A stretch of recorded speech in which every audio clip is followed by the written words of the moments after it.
রজনীকান্ত শুধু একজন অভিনেতা নন, আবেগ, অদ্ভুত আকর্ষণ ও এক কিংবদন্তির নাম, যিনি ভারতীয় সিনেমার থালাইভা। স্টাইল, সংলাপ আর ক্যারিশমায় হয়ে উঠেছেন অনবদ্য এক চরিত্র। অভিনয় ক্যারিয়ারের 50 বছর পূর্ণ করলেন রজনীকান্ত। তার প্রথম সিনেমা অপূর্ব রাগাঙ্গাল 1975 সালের 15 আগস্ট মুক্তি পেয়েছিল। এটি খল চরিত্রে অভিনয় করে ব্যাপক প্রশংসা কুড়ান। এরপর তাকে আর পেছন ফিরে তাকাতে হয়নি। বদরাগী স্বামী থেকে শুরু করে বাবার চরিত্র, কিছুই বাদ রাখেননি এ অভিনেতা।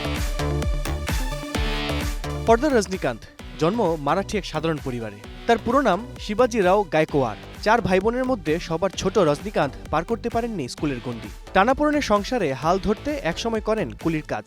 বাস কন্ডাক্টর হিসেবেও কাজ করেছেন কিছুদিন। এরপর ভর্তি হন মাদ্রাজ ফিল্ম ইনস্টিটিউটে। সেখান থেকে ধাপে ধাপে হয়ে ওঠেন দক্ষিণী ভারতের স্টাইল আইকন।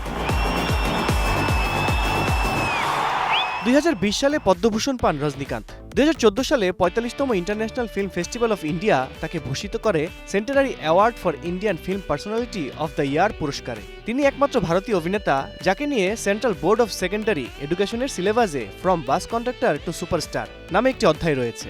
তার সহ অভিনেতারা বলেন, ক্যামেরার পেছনেও তিনি সমান বিনয়ী। ভক্তরা বলেন, রজনীকান্ত মানেই জীবনের অনুপ্রেরণা।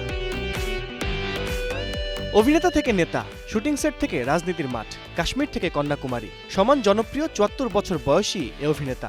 তার সাধারণ জীবনযাপন আজও অনুপ্রাণিত করে কোটি মানুষকে।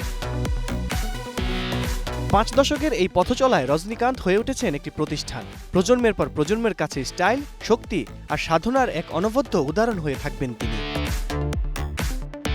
আল কাসির, স্টার নিউজ।